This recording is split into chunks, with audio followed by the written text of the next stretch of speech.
Lundin of Gold Newsletter and the New Orleans Investment Conference, and I am hosting a very interesting webinar today built for this market. And a little bit of history of how this started. I was at a recent conference in Vancouver, and some representatives of the Discovery Group asked me if I could, I'm sorry, it doesn't look like I'm on stage right now. I was asked if I would host a webinar featuring some Discovery Group companies. I immediately said yes, generally speaking, because the gold price and the silver price and the metals in general have been really rocketing higher absent or outside of the recent correction. And where we are right now is that the markets are biding time, the metals are biding time, kind of trading in a range and coiling for what I believe will be the next breakout. And generally speaking, this is the time where you want to really look at the mining stocks that have yet to really get priced appropriately for current metals prices. If you look over the history of this now 2-year-old bull market in gold and nearly 2 year, or not quite as long, but still very significant bull market in silver, you see that periodically we've had these sideways trading actions where the market has rested a bit, not really corrected very significantly, but rested a bit before continuing the rally. The biggest rallies have come during the very few actual corrections we've had in this trend. And of course, we just had one of those. So looking at the markets right now, and I put a piece out just today, I think we're in one of those periods. I think it's fairly obvious we're in one of those periods where the markets have a strong bias to the upside. Gold and silver have a strong bias to the upside, but are still consolidating and recovering from the recent correction. This again is the time to look for ways to leverage the next rally. So specifically, I was interested in doing this webinar because it was with the Discovery Group, a group that has had numerous successes in this market because they do things the right way with the right projects and with the right people. And that's a powerful recipe that has been proven over and over again in the market. And even more specifically, when they told me the 3 companies that would be featured in this webinar, I was particularly excited because I think all 3 of these companies have a very good chance of being among the biggest winners in the Discovery stable ever and in the entire junior resource market.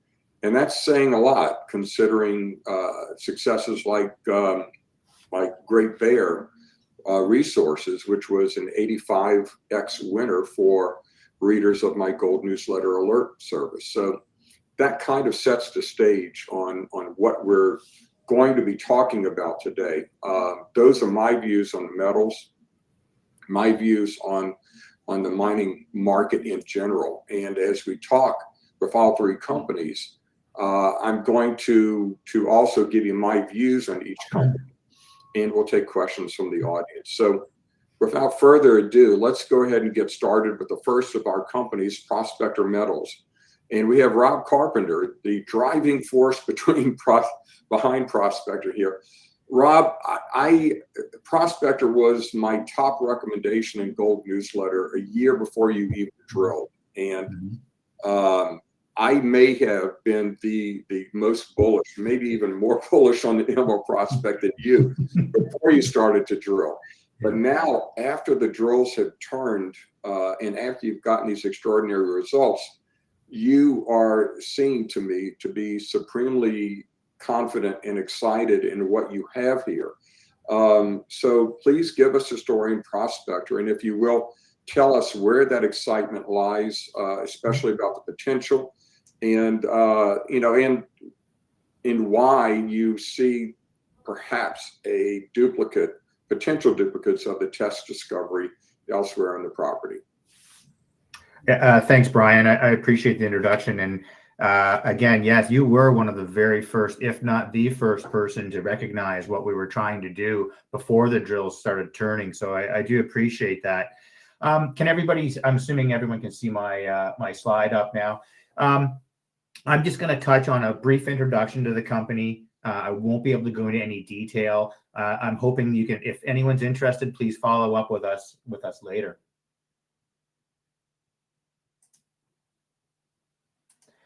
Disclosure, we take our technical disclosure very seriously. We disclose all of our drill results, every map, every section. We find now that investors are requiring that. We have a very strong and sophisticated shareholder base, and they ask very good questions. So we try to get the information out there before you have that question. And I've noticed that ChatGPT and AI have made a really large number of armchair geologists out there that come up with some pretty good questions as well. So if you have any comments on how we disclose our information, please let us know. One thing that Brien taught me in my first New Orleans conference, probably more than 20 years ago, was that there's three things you need to consider when investing in junior mining. It's the people, it's the project, and it's the corporate structure. And I've kept that in mind since the beginning of my career, and each of those is vitally important. When it comes to people in Prospector, a lot of Yukon experience here, which is important. John Robbins and I started a company called Kodiak Gold, which Brien, your readers probably know, back in 2005, which is in the Yukon as well. In 2010, we drilled our first discovery hole. And in that first 3-year period, we made over a dozen drill discoveries. That company was eventually bought by Goldcorp. What I think is very important for people to understand is those first 3 years of the discovery stage, where year one, you hit the tail of the tiger, and then you learn to crack the code on what's working for exploration. That means year two becomes critical, and year two is usually where all of the most discoveries are happened. And in our ML project in Yukon, we just got that tiger by the tail in 2025 with about a 6,000 meter drill program. In 2026, we're coming in with a 25,000 meter program, trying to flesh out that system and really unlock those multiple discoveries. When it comes to the project itself, this is a very rare discovery stage opportunity for Yukon. Most of the so-called intrusion-related gold systems have already seen a number of exploration holes or have seen a generation or more or many cycles. This project sat dormant for over 25 years for a lot of different reasons, but it was really completely overlooked and misunderstood. Our team recognized it early as a great opportunity that provided an exceptionally rich, high-grade nature of mineralization. And that's one of the things that this project has in common with what we were talking about at Kodiak, was the very high-grade nature of the gold, which I think separates this project from a lot of its peer group in the area. With corporate structure, it's important to have the key shareholders. And without saying too much, we do have a strategic investor, a major mining company who produces gold, B2 Gold.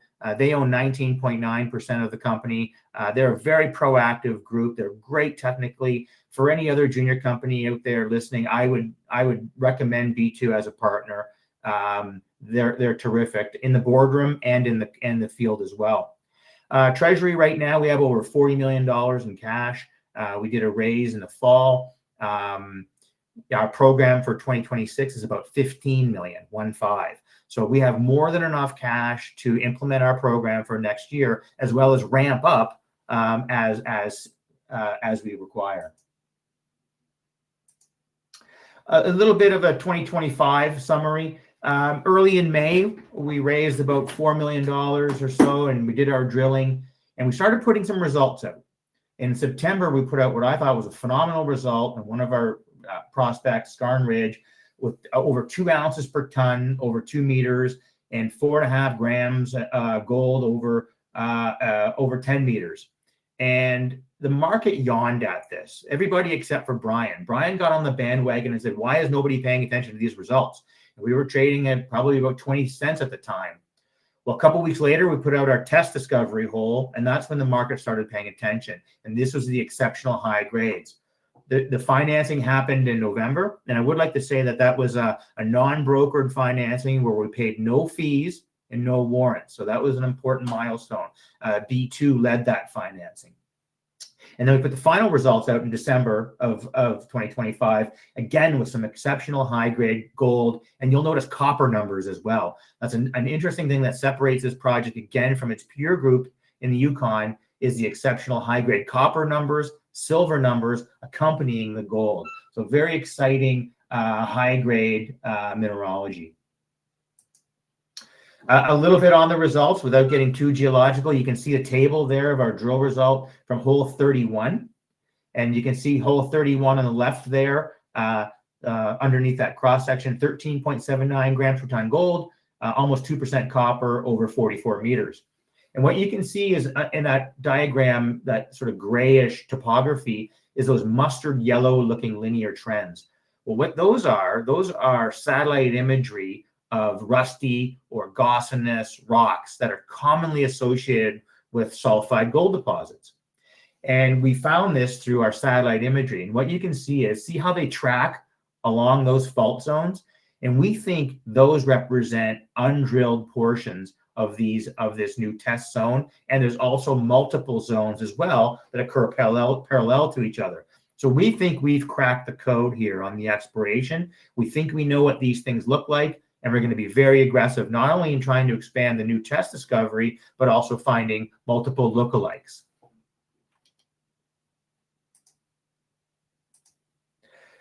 So again, back into 2026, 4 times the program size in 2025. So instead of 6,000 meters, it's going to be over 25,000. The drilling is going to start in early May, as well as there's going to be 3 drills. The first drill is going to be extending that test zone that I just showed you. Second drill will be designed to look for test lookalikes within that area. And the third drill is going to be plucking off or drilling new discoveries throughout the district. And on this map here, just quickly, it's about a 15K map, a 15K north-south and 5K east-west. And all those purple and red dots represent individual rock samples on surface that run at least 5 grams. And in fact, on this project, there's dozens of multiple plus 10 gram per ton grab samples that have never been drilled. So we think there's still a lot of exploration, low-hanging fruit here, which again, going into our second year of drilling is vital. A lot of folks think that you've missed the boat as an investor after that first drill hole. And I can honestly say it really does take 3 years to flush out all of these discoveries. That was our experience at Kodiak, and it definitely paid off for shareholders. Year 2, now that we feel that we've cracked the code and we have an understanding of how these things form, it's going to be a very systematic drill program, trying to really bust down the door, if you will. And I think that's it. I appreciate your time, Brien and everybody. Again, reach out to us if you have any questions. I'm sure there's a ton of questions. We're always excited to talk to shareholders. Rob, thank you for that. I especially thank you for giving me so much credit during your presentation. Hopefully Anthony will do the same in his presentation for K2. I can use all the support I can get. But moving on to K2, Anthony Marguerite is going to give us this story, a very exciting story. And Anthony, you waited for permits in a very mining-friendly area of California, but still, it was, I know, a process that taxed your patience and probably shareholders as well. But you persevered and broke free just recently, and with drills turning. I know you're going to do this in your presentation, but I think it's important to tell our audience why this project, why the Mojave project was worth the wait, and based on what you've seen, the work you've done, but also some of the truly extraordinary previous drill intersections that were done on this property. As a shareholder, I'm very excited for what's about to come in the very near future. And I think you're going to do a good job of telling our audience why they should be as well. So handing it over to you. Thanks a lot, Brien. And that was a great introduction. I really appreciate the time and your participation in the webinar here. As you were mentioning, I think K2 has been a permitting story for the last couple of years. December 1st, our final environmental impact statement was published by the Bureau of Land Management in the state of California. And it was very nice to see in the BLM's, the Bureau of Land Management's own news release in big bold letters that this area is open to mining and mineral exploration. So with that, we'll get into the presentation here. I'm definitely going to be making some forward-looking statements, but I do not have a slide for that. So let's start with the location. So this is the California-Nevada border we're looking at here on the right side of the blue triangle. In dark gray in the background, that's a Walker Lane trend. So geology doesn't pay attention to borders and boundaries, thankfully. And this slide, just a great example of operating mines in the area. We operate out of the little town of Lone Pine, California. There's about 2,000 people. We've got great support in the community and love working there. It's a great location. I get asked all the time what excites me about the Mojave project. So the first thing is the grade. Our best hole to date on the property is 86.9 meters at 4 grams per ton gold at the Dragonfly target area. That's all oxide material, and mineralization begins at surface. Last fall, we had crews out sampling and prospecting about 1.5 kilometers north of that drill hole, and they recovered a 375 gram per ton gold sample, another 142.5 gram per ton gold sample, probably more than 6 30-plus gram samples. So a new discovery area. This area has never been drilled. It's on the same structures. And I think one thing to keep in mind here, without getting too deep in the technical side of things, what we're looking at and dealing with on the east side gold zone here is multiple parallel stack structures. These structures dip steeply at about 70 degrees, and they're through-going structures. So getting up to that Gold Valley location is going to be very interesting for us, and we'll be getting there this year. Next thing is a scale. We're over 6,000 hectares here, and this is a true polymetallic system. Although we're focused on this east side gold trend right now, we have identified a number of other polymetallic targets, which we'll get into in a few minutes. And finally here, it's an active historic mining region. As I showed on the slide earlier, Equinox's Castle Mountain mine is about 100 kilometers to the southeast. Andean Precious Metals came in and acquired the Golden Queen mine about 120 kilometers to the southwest of us back in December 2024. It was great to see some new blood and new life in the area. They're great neighbors. So here's what I was mentioning earlier about the polymetallic system. We're focused on this Dragonfly to Newmont zone on the east side. Gold Valley up at the north end there is a new discovery area that hasn't been drilled, as well as the Flores target area where we've got a 42.5 meter continuous chip sample that runs about 4.2 grams. So at this point, we've got 5 near surface high grade oxide gold targets, 4 copper trends, and 4 distinct silver lead zinc trends. There's over 200 historic mines and workings on the property. These are all 80 to 100 years old, but just proving the intensity of surface mineralization on the property and the high grade. The old timers that were working the area, they weren't targeting anything that was running less than about 1 ounce per ton. Move on to the next slide here. This is a very interesting area that we haven't talked a lot about. We were, again, last fall, crews out sampling and prospecting in this area. This is directly adjacent to the Cerro Gordo silver mine. That mine was the largest silver producer in California in the mid-19th century. At its peak production in 1874, it was producing almost 250,000 ounces of silver per day. So translate that into today's silver prices, and it was an extremely rich producer. We've got 3 historic gold mines on this part of the property: the Sunset Mine, the Ignacio Mine, and the Morningstar Mine. But just great to see the grades coming out of here, consistent plus 4 or 5 gram material gold, and the silver numbers are tremendous out here. So multi-kilo samples of silver. This area hasn't been drilled in any recent time. We'll be getting out here very soon, and really looking forward to getting out here, drilling off these targets and seeing what they produce. Quickly, there's the silver numbers, but just really, really interesting area. And now we'll move on to our SI2 project. So we are currently drilling this right now. It's located in Nevada. So we're just outside of Tonopah, about 60 kilometers west of Tonopah. I'm going to talk about a little bit about AngloGold Ashanti's Silicon discovery here. We view our SI2 project as an analog to Silicon. Both of these properties were staked and optioned from Origin royalties. Origin is a project generator.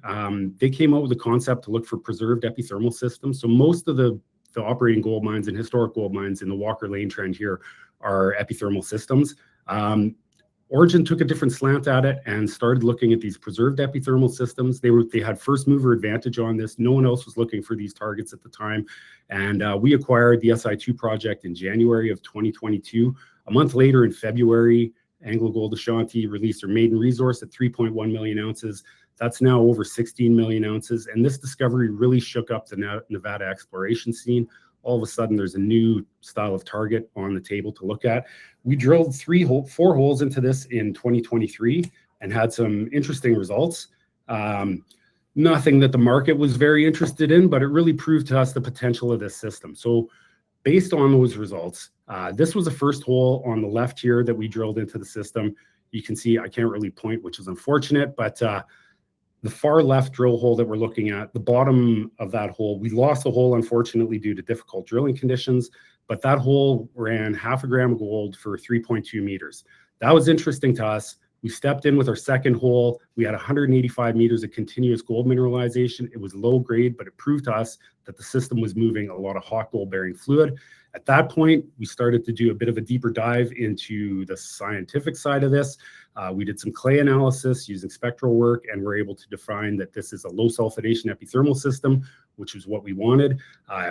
Interesting thing or important thing to note here, these epithermal systems, especially the preserved ones, most of the gold is deposited in the boiling zone of these systems. So if you think of this, 25 million years ago, this was an active hot spring.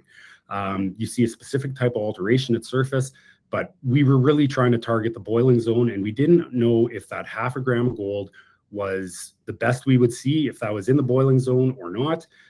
So we did some fluid inclusion work, and what that entails is a pretty deep dive into the existing drill core, and using encapsulated microscopic bubbles, basically, you can fingerprint the temperature of emplacement. So you can see high up in the system, we're at 136 degrees. As you move down through the system, the temperature is increasing. The boiling zone of these systems is 220 to 250 degrees. So this proved to us that 0.5 gram, it's over 3.2 meters, simply wasn't deep enough.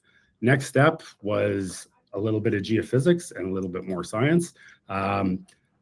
This plane that we're looking at, the straight line that angles at about 60 degrees coming across, you can see the 2 pre-existing drill holes there, as well as our calculated boiling levels, showing that we did not quite reach that boiling zone. We did an IP survey over the area and came up with this beautiful chargeability anomaly at depth. It coincides with the calculated boiling level. As I mentioned, we're drilling these targets right now. That was the first hole that you can see into it.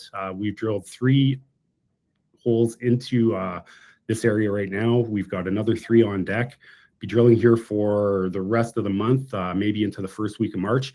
And at that point, we'll give the crew a week or so to reset, and we'll be moving over to the Mojave project. Mojave is the company's flagship, 100%. If we have any luck at all here at SI2, this project could seriously take on a life of its own.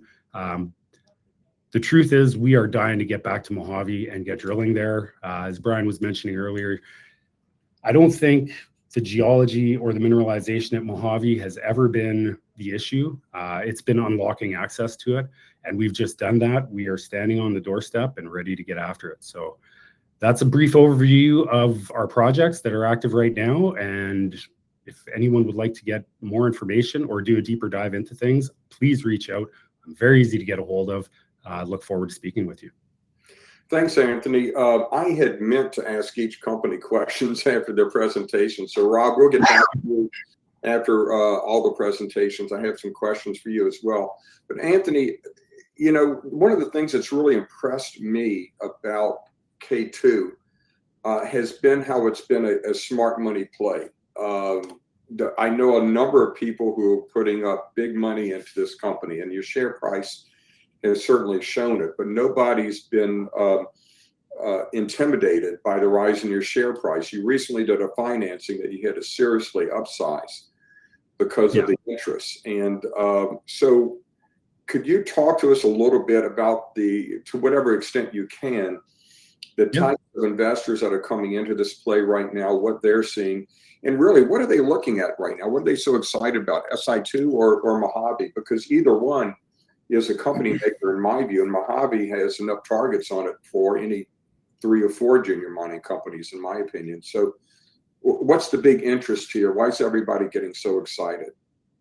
Yeah, thanks, Brien. I think I'll backtrack a little bit here. So when we were permitting, once we saw the potential in Mojave and decided to permit it at the highest level, we took that very seriously. We would not have gone through the effort and time to get through the permitting process if this wasn't a really special project. I think, just with a brief overview we talked about there, this property shows significant potential. I think Chris Taylor is an advisor, previous CEO at Great Bear, and Chris previously held this property in Great Bear Resources in the early days. It's an expensive land package to hold. Unfortunately, they couldn't keep their hands on it at that point, and luckily moved on to Dixie, which was a tremendous outcome there. But throughout the permitting process, we acquired the SI2 project to stay active in exploration. I don't really think that we get a lot of credit for the project in the market. So, Mojave is definitely the focus. I think if we don't have success at SI2, I don't expect we'd get seriously punished in the market for that, especially with drilling at Mojave coming up right away. But, through that permitting process, we were financing along the way at 10 to 15 cents with a 30-cent warrant, which was a bit of a stretch in a difficult market, but we were able to make it happen. Thankfully, we've got very loyal shareholders. And our strategy was that we believed as we got closer to the acquisition of the permit for Mojave, our share price would creep up and reflect that. And, it was great to see the market react that way. I wish I could say I expected gold to be at $5,000 while that was happening. But throughout October, late September and October, we had over 30 million warrants exercised, which brought in over $11 million, $11.4 million into our treasury. So that was a huge milestone for the company. It also cleared the warrant overhang. So currently we've got about 7 million warrants outstanding at 30 cents. They expire in March. They're in the hands of a very small group of people. We expect all of those to be coming in. And as you mentioned, we just closed a $25 million non-brokered private placement yesterday. There's no warrants associated with that, no broker warrants. Once we clear this warrant overhang, we don't expect to be issuing warrants going forward. Currently, we're cashed up over $35 million in the treasury and getting ready to go. So I think that's kind of where we're at right now. I hope I answered your questions there. Yeah, I think you did. Exciting stuff. I mean, that financing, no warrants were needed to get that money in, and you had to dramatically upsize it. So yeah, we've got some great names and backing in there. I'm really yeah, and smart investors too. It should give the investors out there in the general market an idea of what you have coming. I mean, Mojave is 3 or 4 lottery tickets in one project. SI2 is certainly a big lottery ticket.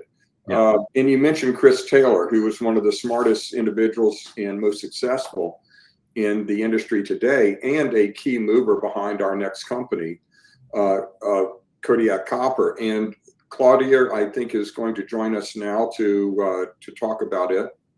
Claudia Turnquist, who is CEO of Kodiak Copper. And Claudia, your project is really exciting to me, and it was always exciting as a discovery play and building resources and the number of targets that you have on MPD.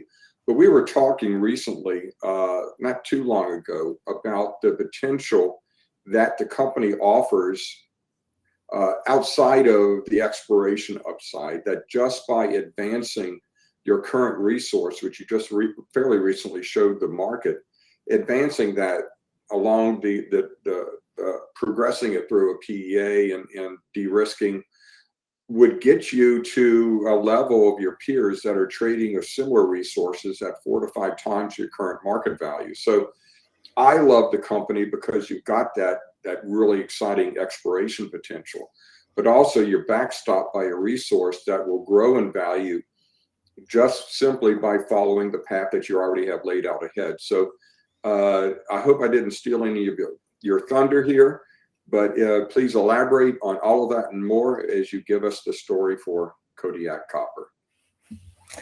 Thank you, Brien, and thanks for that great introduction. And let me dive right in. A quick overview of what makes Kodiak an interesting and exciting opportunity at this time. We are in copper gold exploration, and copper, of course, a critical mineral that's heading for a supply crunch. Lots of demand from AI, electrification, and so on, but very few new discoveries and a very depleted pipeline of new projects, and new discoveries, new projects urgently needed. So great place to be for Kodiak. Management, Brien just mentioned Chris Taylor, obviously very important part of Kodiak's success. Chris is the founder and chairman and very much leads the technical side of Kodiak, and of course has a fantastic track record of generating value for shareholders, 2 billion for shareholders from his previous company, Great Bear. Our project, MPD, is located in British Columbia, and British Columbia is a fantastic place to work. We've made the best experience so far. Very mining friendly, very safe, and obviously mining and resources are a big part of the British Columbia economy. So it's really a place where mines get permitted and built. And where our project is located, in southern British Columbia, we are in a well-established, long-established mining district. And that, of course, is a big advantage. We are right between two of Canada's largest copper mines. And in the region, there is all the infrastructure you need for exploration. Massive advantage, makes our exploration very cost effective, and will of course be an even bigger advantage as we move forward and it comes to building a mine in the future. A whole lot easier to do in an existing mining district than in remote locations where many other projects are located. Our project, MPD, is a copper gold porphyry project. When we picked it up, our vision was right from the start that it is a project that has the potential to become a major mine in the future. And we have now, over 7 years, systematically consolidated the district and drilled and explored. In total, we drilled 90,000 meters, so big drill programs every year. And that brought us now to a major milestone for the company. Just now in December, we came out with the maiden resource. And I will speak more about this in a minute. Let me quickly touch on our capital structure. We are about 100 million market cap at this time, have 8 million cash in the treasury, so well funded, warrant money coming in as we speak, and we are tightly held, so are still below 100 million shares outstanding, 96 million at this time, even after many years of successful exploration and $56 million raised. We were able to maintain the dilution for our shareholders moderate. Last but not least, as Brien highlighted, it's a fantastic time to look at Kodiak or other exploration stories. I believe we're at the start of the next bull run and commodities upswing, and just seeing a period of consolidation. So really good time to look at juniors such as Kodiak and lots of opportunity. Our maiden resource, as I said, a very big, important milestone for the company. There's a very big difference between saying we think we have a project that has the potential to become a major mine and actually having numbers to show that that's the case. So here's the goods, our maiden resource. We have 7 deposits, 7 open pits. You can see them on the image on the right. And between indicated and inferred resource, we have some 440 million tons of mineralization and 0.39% copper equivalent, the grade for the indicated, and 0.32% copper equivalent for the inferred resource. And adding it all up between inferred and indicated, that gives us 2.4 billion pounds of copper and 1.7 million ounces of gold. The resource was very well received by the market. Our share price is up a lot. I think we started last year at below 40 cents and are now over $1. The reason the market liked the resource is simply that it is already sizable, even though it's only a maiden resource. And the grades look very comparable to other mines in North America, copper mines, or successful projects that are being advanced.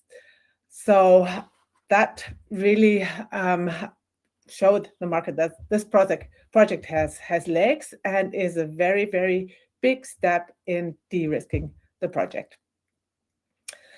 Now, Brien said very eloquently in one of his newsletters, the maiden resource is a starting point, not a finish line, not a finish line. And that's very much what is the case. So let me talk a bit on what's on the plate going forward. We are planning, as we speak, a big drill program for 2026. And drill program will focus on two things: growing the resource and on new and underexplored targets. Let me talk about resource growth first. As I said, we have 7 deposits, and you see at the left on the image, one of them, Ketchum, and you can see these red arrows that say open. Essentially, all 7 of the deposits are open, and most in multiple directions. And we have many obvious exploration targets, very high probability targets, where we will drill, and there is a good potential we'll be able to add significant tons, pounds, and ounces. So lots of room to grow for our resource, and that will be certainly an important focus in 2026. And importantly, many companies, once they are at resource stage, they slow down with exploration. That won't be the case for Kodiak, because we have, in addition to the 7 deposits we have started with, now at this point, around about 20 targets, and I expect the number of those to grow, of potential future mineralized zones, of potential discoveries. You can see those on the map on the right. The little yellow dots are our 7 deposits that we have now, and the orange dots are all the targets for exploration. So we will also spend some of our drill budget on exploration and look to find the next mineralized zone and make the next discovery. So some exploration, sizzle, and resource growth. That's what's on the plate for 2026 with Kodiak. Brien referred to the opportunity or the potential for Kodiak to catch up with more advanced peers already. The slide sums it up. It shows Kodiak at the moment with a market cap of some 108 million. And compared to peers that are already more advanced than us, copper porphyry explorers in North America that have already a resource, had maybe a resource update, and or are working at PEA stage, so maybe a year or 2 ahead of us. And if you look at those valuations, they are significantly higher than us, between 450 and up to almost 900 million. So by simply continuing to de-risk the project, growing our resource, we will be able to catch up significantly. And that's really the opportunity that is inherent in Kodiak for our shareholders. So very much looking forward to continuing on our path, de-risking the project, while at the same time also exploring for more discoveries. And that brings me to the end of a very quick overview of Kodiak. And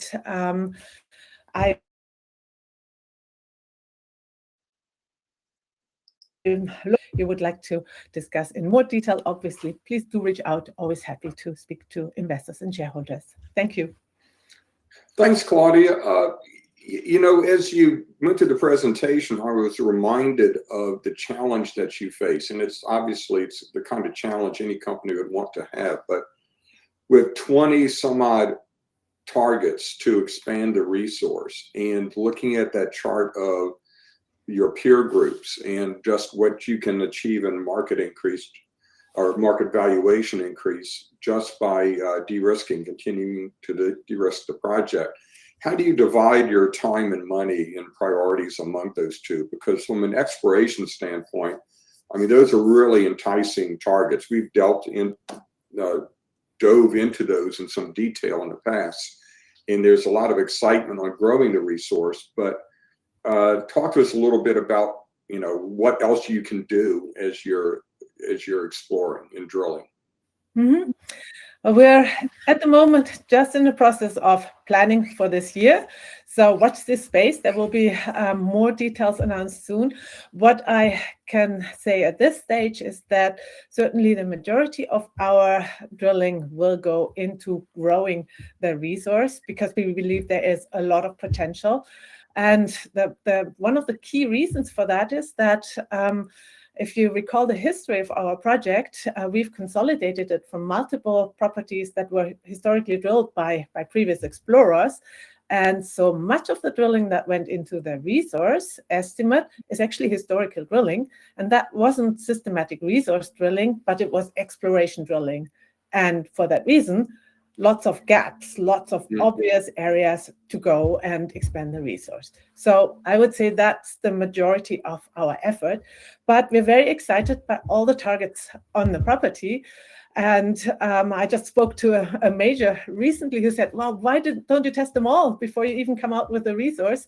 And I don't think as a junior, that's what we can do, but we will certainly also spend quite a significant part of our drill budget on testing some new targets. And I would think that if you look back at this project in 20 or 30 years time, there's a good chance that there are more deposits than just the 7 we now have when we start out with, because there is still a lot of exploration outside.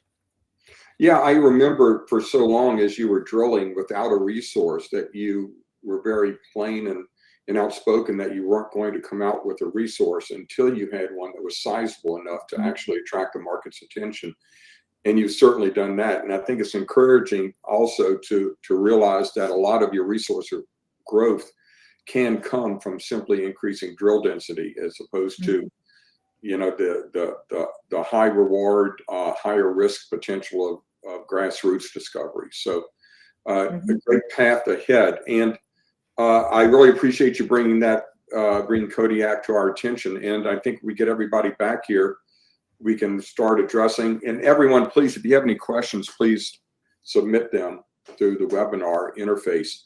And I'm going to go back to Rob real quick, because Rob, I gave you short shrift and I apologize for that. Okay. Skipped over your presentation. I did have some questions, but I kind of got caught up in the moment. You know, when as you mentioned, Brino Scarn Ridge, just the strike length of that and the grades you're getting there, in my opinion, would justify your current market cap, and really any company operating in the Yukon could rest on those laurels. But tests really lit up the market. And what's fascinating and exciting to me is the worldview spectrum analysis that you've gotten in the key indicator minerals for tests, and how it's associated with jarosite. And if you look at your property position, it sure looks like you've got a lot of jarosite on that property. Could you address that for us? Yeah, thanks, Brien. You know, one of the things is when you find a new discovery, you need to find the signature for that. Like, what does it look like when it projects the surface? What's the surface expression? And commonly, these deposits are made of sulfides, and they're very crumbly minerals. And when they come to surface, they disintegrate very rapidly. So you don't have big, smooth mineralized outcrops. And jarosite is one of these rusty minerals that has sulfur in it, which is an indicator of mineralization. And when we did our hyperspectral or our satellite imagery on this project, a number of those trends lined up that are coincident with our drill intercepts. So it's a potential calling card to help us navigate where to drill along trend. And that technology really wasn't available 20 years ago. And even some simple things like, aerial photography or LiDAR imagery, which we take for granted nowadays, 20 years ago, that wasn't readily available. And, you can use this new data for new interpretations, for the new structural geology, which is really the key. All of these things are hosted in fault zones, right, that come to surface. And recognizing those and where they trend is absolutely the critical part of the chase. Yeah, I'm excited. You've got a lot of drilling coming up this year, and I think you're like a kid in a candy store here with all of the targets you have and all the drilling you're going to be able to do. I know you're going to hit it hard as soon as you can. So as a shareholder, I'm very excited about that. Anthony, can you give us a tighter timeline? I don't know if you can, on when you'll be able to actually drill Mojave. Yeah, we should be drilling there by late March, early April, Brien. Oh, good. Yeah. So right around the corner. Yeah, you bet. Good. Yeah. And Claudia, we have a question coming in, and not to confuse our audience, but can you discuss your Mojave? We might want to start looking at some other kind of naming conventions here, but you also have an exciting project of a similar name. Yes, it's our second project. Is just like MPD, our flagship, a copper porphyry project, and it is in Arizona. Chris Taylor picked it, and we acquired it at the same time as MPD, but then made in the maiden drill program at MPD a discovery, and so have then since then focused on MPD and not on Mojave. But with the market now, we see it as a very good market to actually do something with Mojave. So we are looking at opportunities to crystallize the value of this project. And just yesterday, we had a news release that we staked some extra claims. These are quite important claims that cover some interesting anomalies. And yeah, I would say watch this space. We are looking at options. I think at the moment, Kodiak shareholders don't get any value for that project, and we want to change that and really, daylight the value of that project for our shareholders. Well, good, everyone. I think we have run right up against our time limit here, our self-imposed time limit. As I speak, gold and silver are up powerfully again today. Again, I think we're in a trading range here where we have regained what we lost yesterday, and we had a nice gain Monday, and I think we're going to be back and forth a little bit. But gold is comfortably over $5,000. Silver is comfortably over $83. I think we've got a lot of the froth blown off of this market.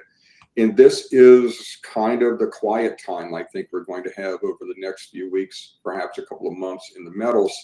And that's the time to build positions in junior mining companies that haven't really recognized these extraordinary levels we have in the metals right now. These three companies are, quite frankly, among the best opportunities you're going to find in this market.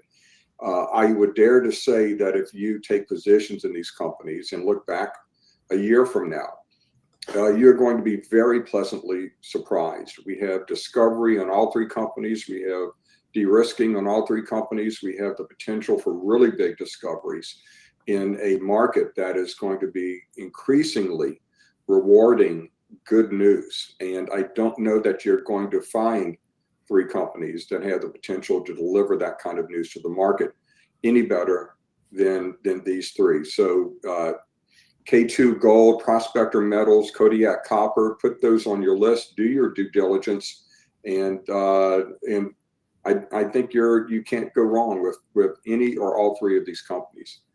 Thank you again for joining us. You can find me at goldnewsletter.com, and you can find all three of these companies at their respective websites. I really urge you to track the exciting events and news and developments coming up. Thank you so much. Thanks a lot, Brien. It's going to be an exciting year for all of us. Thank You you. guys.